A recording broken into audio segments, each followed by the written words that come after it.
What have you outgrown in your life? Has it been a job, a whole ass career? What about a marriage? Well, guess what? I'm here to tell you that if you have outgrown any of those things, or any other things for that matter, it's absolutely okay. In fact, that's great. Because today's guest, Diann Wingert, is a former psychotherapist turned business strategist. And y'all know those psychotherapists, they go deep. This might be one of my favorite episodes of all time, and I am officially obsessed with this woman because she is all about continuous personal evolution, which, oh my God, we all need to be doing this. And if you are truly doing that, it might mean that the job that was once perfect for you isn't anymore. And that might be true of your marriage. It might be true of your friendships.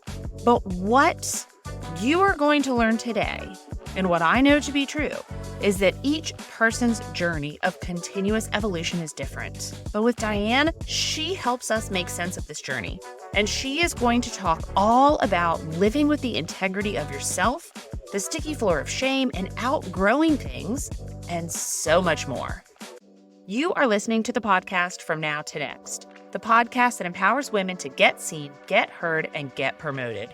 I'm your host, Erica Rooney, and I've made it my mission to help you break free from the sticky floors, those limiting beliefs and toxic behaviors, to bust through the glass ceiling.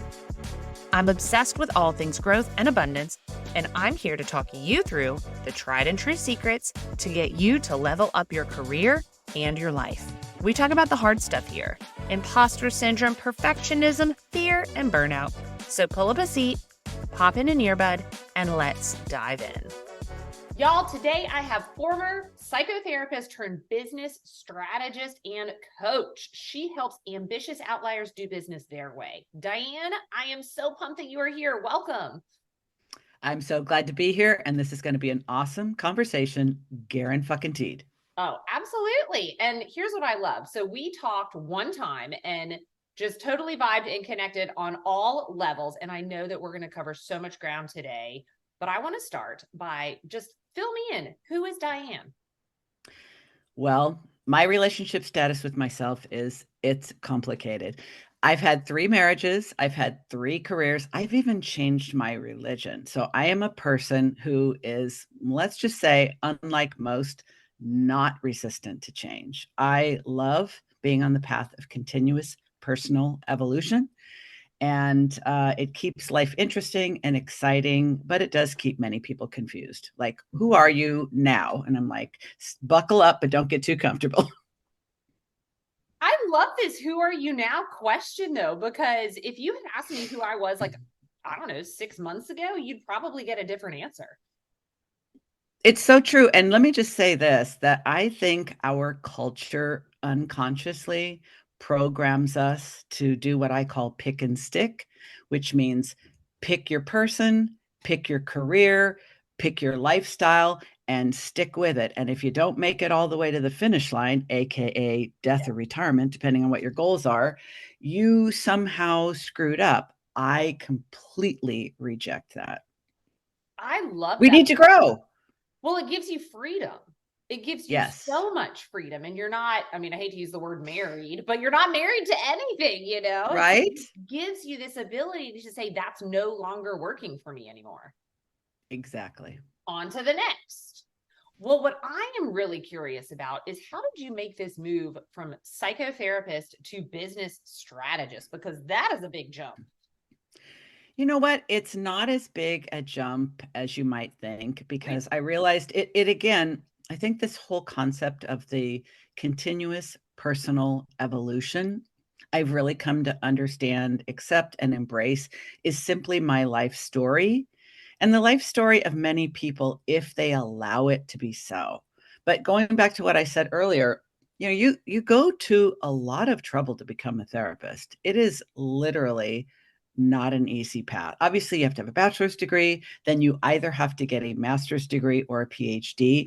Throughout that whole process, you are practicing under supervision. Once you finish your graduate school education, Then you start collecting clinical hours. You have to have at least 3,000 of those before you can sit for your first licensing exam. And if you pass that, and the pass rates are about 40%, months later, you get to take the second exam and you have to keep re-upping every couple of years. So it's a difficult path. And considering most therapists are not paid well relative to that amount of career preparation, like after going through all that, why would you give it up? The simple version, Erica, is this. I reached a point in my life where even though I was an excellent therapist, I had a very successful private practice, cash pay, and my clients loved me. But I started becoming impatient to have different kinds of conversations. And what I mean by that is I'm a really good problem solver, but some people who seek out therapy are a lot more attached to their problems than they actually realize.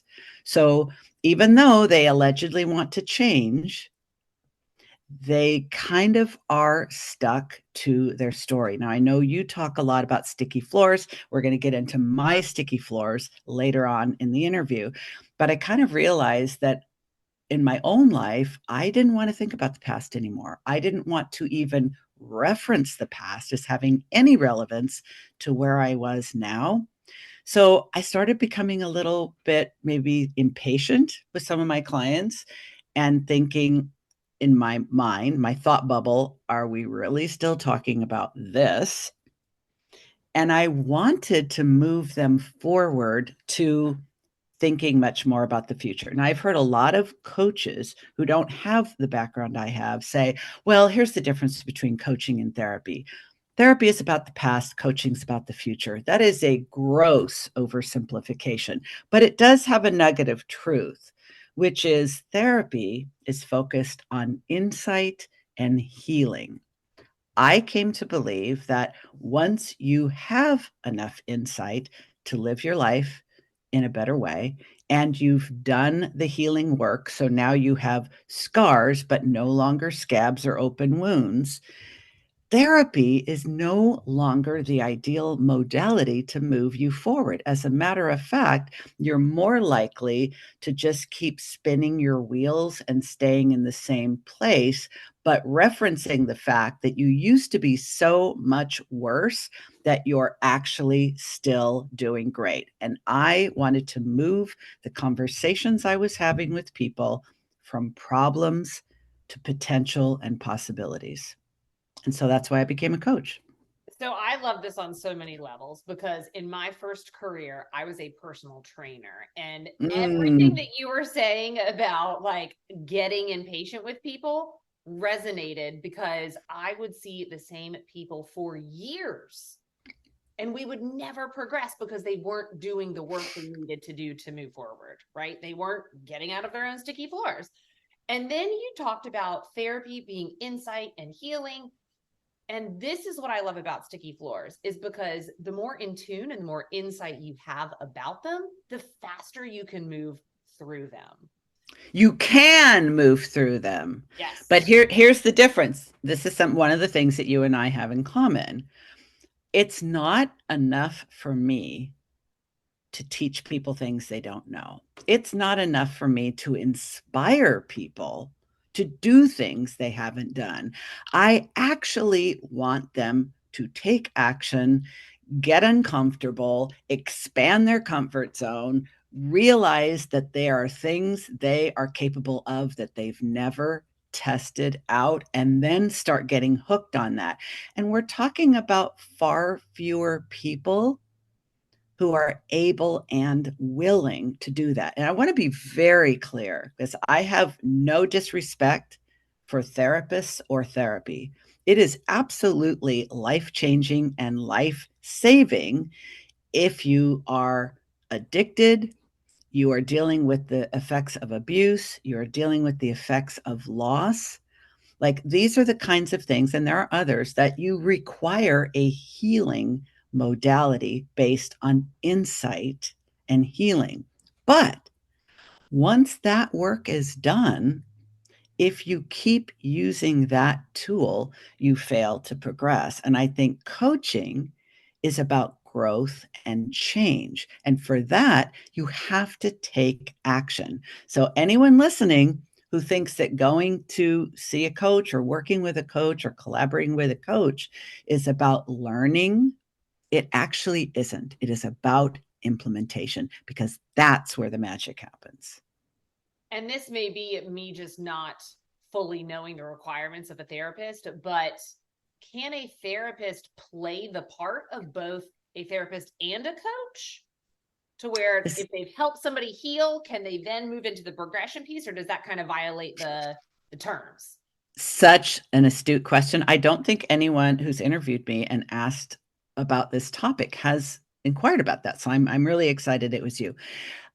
Here's the thing. When I decided to move away from being a therapist and become a coach, I was still in the state of California. We subsequently moved to Oregon, where my license would have been invalid anyway.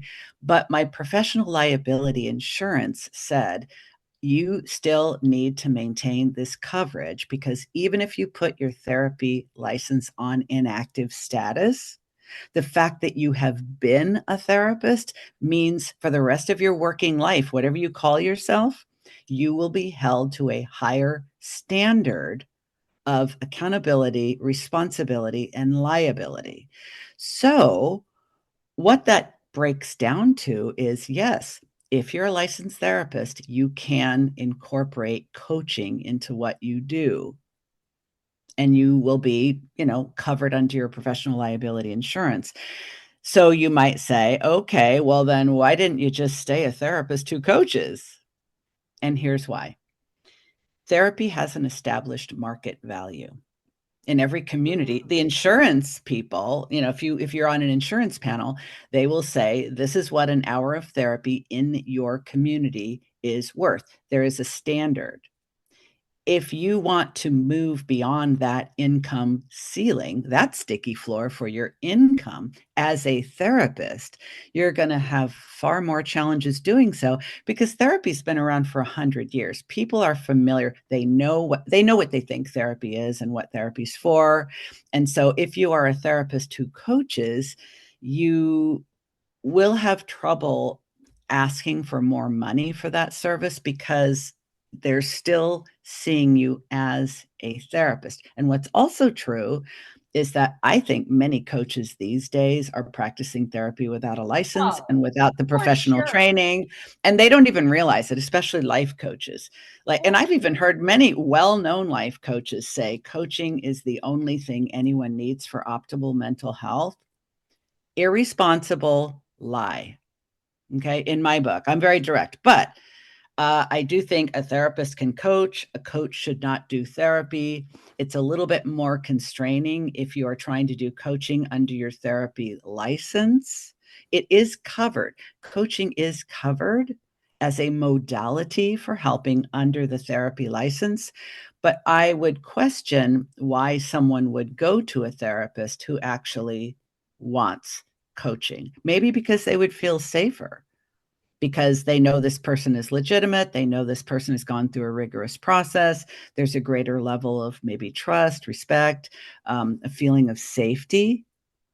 But I still think it's preferable to do what I've done, which is to let the therapy license go, but let people know that when they hire me as a business coach and strategist, they're getting all of the wisdom and knowledge about human behavior and human, like, challenges that a therapist knows. For example, you know this because you're an entrepreneur. Entrepreneurship is like the ultimate personal growth challenge, because every fear you've ever had, every limiting belief you've ever indulged in, all of your unhealed family trauma, all bubbles up. Dealing with authority figures, sibling rivalry, like all of that stuff, it all comes to the surface. So I think it's an unfair advantage in a way to be a business coach who understands that far better than most. Oof, it certainly helps me. Very interesting. I love it. All right. So you've led me directly to the talk about sticky floors. And I mean, we're talking 3 marriages, changed religion, changed occupation. What are your sticky floors? I know it probably you could go anywhere with this conversation. Oh, yeah, and I just opened it right up. Here's the thing. I used to be embarrassed about those things. I used to be ashamed about those things. I Same, used girl. to allow the fact that other people would have and will judge me for those things. Like, well, why would I trust you? Why would I respect you? Why would I hire you if you can't keep a marriage together? If you have abandoned your Christian faith, if you have, just go down the list. And I believe that I reached a point in my life where what I thought of me was so much more compelling than what other people thought of me, might think of me, or I was afraid they did think of me, whether they ever shared that knowledge or not. I felt like I was not living in integrity with myself to continue and maintain some of the choices that I had made. And I think it's honestly quite unfortunate that because of the length of human lifetime, we are forced to make the decisions about who we are, what we want, how we live, who we decide to share life with, whether that will include children or not, what our income requirements are going to be, what our occupational path is going to be, at an age and stage when we can barely find our ass with both hands in a rearview mirror. Like, it just takes longer to grow up and develop and self-actualize and really know yourself. And by the time that happens, we've already checked all those boxes. So for me, I want to be clear, I'm not reckless. You could tell by the way I speak, I think deeply about things. So I was not just recklessly going from one marriage to the next, one decision to that. My first marriage was 5 years. My second was 15. The current marriage I'm in, I've been with this man for 26 years. So I got better at choosing. But what I also got better at, and this relates to career choices and even the choice to change my faith, they happened slowly over long periods of time of growing awareness about the discomfort between what I had decided and how that decision played out over time. It may sound arrogant, but I'm willing to accept that as a possibility. I believe that I have outgrown things that used to suit me really well and no longer did. And believe me, I am a creative problem solver and I tried everything to make it fit or to alter it so that it could fit my new reality, and only abandoned it when that simply was impossible. But I did say yes to change, and I still do, and I always will. I mean, So what are my limiting beliefs? You know what? I'll tell you what. I am not afraid to disappoint people. I am not afraid to take risks. I am not afraid to fail. Of course, I try to avoid all those things to the best of my ability. But I think at this point, and I've had a lot more sticky floors in the past, at this point, I would say the perpetually sticky floor for me is that I still think I take a lot longer than I'd like to implement change once I recognize the necessity of it. I mean, that's got my wheels turning, Diann, because I feel like you've gone through more change than a lot of people that I know. And I mean that in a good way, right? Like the way you just framed everything to me, it sounds amazing, honestly, because it said, if it is not fulfilling me, if it is not bringing me joy, if it is not bringing me happiness, it's not for me. And I think so many people sit and stay in marriages, in careers, in situations because they are not that bad.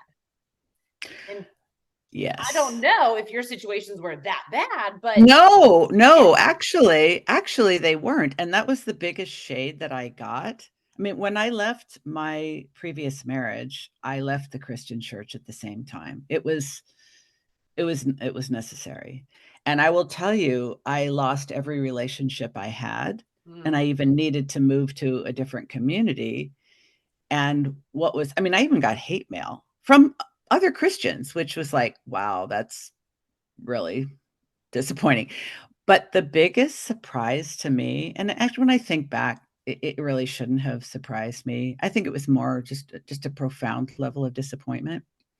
Most of the feedback that I got was from other women who were also married, who were also in careers, who felt like he doesn't cheat on me. He's not an addict. He's not a gambler. He doesn't beat me. So, therefore, on the balance sheet of all the ways that this could be worse, my marriage is good enough, just as you said. And the shade I got from other women is, who do you think you are that you deserve more or better than the rest of us? And I mean, if it had happened one time, I would have been like bitter, but it happened multiple times. And I realized that when we allow ourselves to evolve, it is so fucking threatening to unhappy people. Because how dare you give yourself permission to uncheck a box, make a change, disrupt your life because you believe that you deserve and can find or create something better. I'll be honest with you, and I probably that probably was perceived as arrogant to them too when they said, "Who do you think you are that you deserve better? Like my marriage is mediocre, and you don't see me getting a divorce, and my career's fucked up, but you don't see me making a change." And I said, with all due respect, I didn't think about you at all.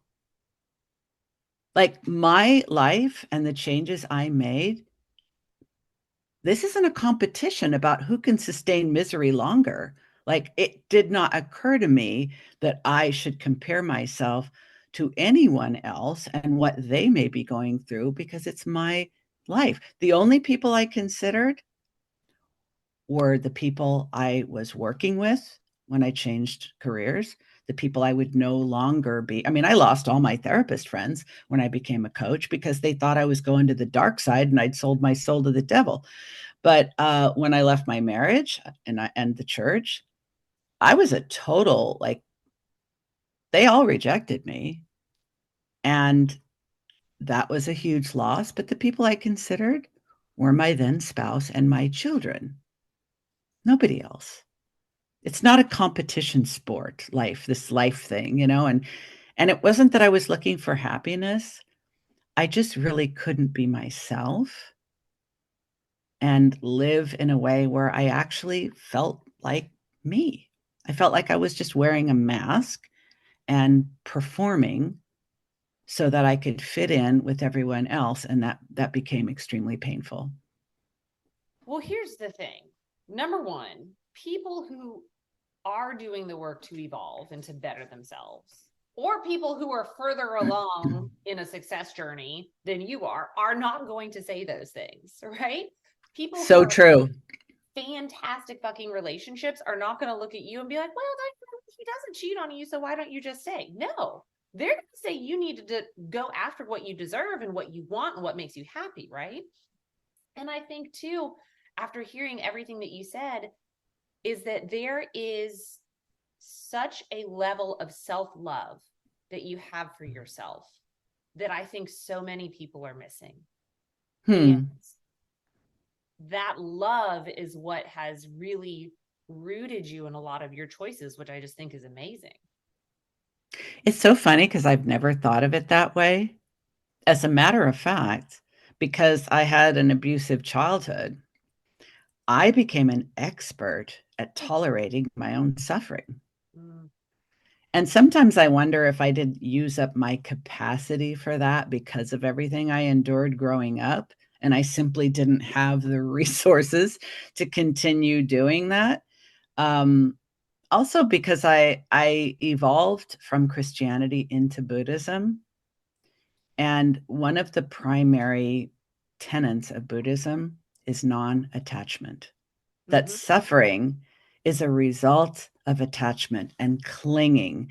And I, in many ways, interpreted that to mean, as I continued along on my Buddhist journey, not just being attached to possessions and people, but being attached to identities and who we think we are, because that's all a construct anyway. So if who you think you are is all made up, it's very likely that you're indeed someone else if you start stripping away those layers. And that was a big part of the journey too. Yeah, absolutely. Oh my gosh, this is probably one of my most favorite sticky floor stories of all time, Diann. I'm going to rank you right up there in one of my top favorite episodes. But before we run out of time, you are such an amazing business strategist. I know you have this boss up breakthrough framework, and I want to hear, what is this? How can we utilize it? Because it sounds great. Awesome. Well, I talk about this on my own podcast, The Driven Woman Entrepreneur, but you do not have to be a woman or an entrepreneur to benefit from using the tools in the Boss Up Breakthrough Toolkit, because women who are in their careers and men who are in careers or entrepreneurs can use them. The bottom line is I created it as a result of working with many self-employed people over time. Some of them are independent professionals, attorneys, physicians, physical therapists, other psychotherapists, people who've, gone into their own business, but it hasn't really fulfilled its potential as a business because they haven't fulfilled their potential as the business owner. I was sick to shit of all the generic cookie cutter advice that's being given by so many business coaches. It's like the 6-figure this and the 7-figure that, and the secret to this, and all you have to do is that. I think the prevailing message out there is you need to be an entrepreneur. If you work for someone else, you're a dunce. Okay. You're a loser. Like, you need to be an entrepreneur. Like, that's the only way you can have self-respect. And why wouldn't you do it? It's easy, fast, fun, lucrative AF, and almost completely passive. Like, you will literally make money in your sleep. Come on, what are you waiting for? And the truth is, the vast majority of people who start their own business expecting that are not only going to get nowhere near the promised land. When they don't, they're going to blame themselves. So what's actually wrong, in my not so humble opinion, is the message. Entrepreneurship is hard work. You have to expect that. You have to be okay with that. You have to be willing to do that. And the hard part is that there is no perfect plan. There is no proven process. There is no 5-step, 10-step, 57-step. There's what is right for you with your gifts, your talents, your goals, your values, your background, and how you craft that into a standout, sought after business that is built on your unique brilliance. That is what the Boss Up Breakthrough is for. It is for people who already have a business, who have already attempted to be successful with all of this mass marketed advice, been really disappointed and disillusioned, not because they're not making money, not because they're not getting clients, but because it feels like it's just not quite allowing them to bring the best of them to the table. So what I help them do, and I'm working with people exclusively one-on-one, because I like to get into their biz shiz, like up to my eyelashes, holistically, the person and the business.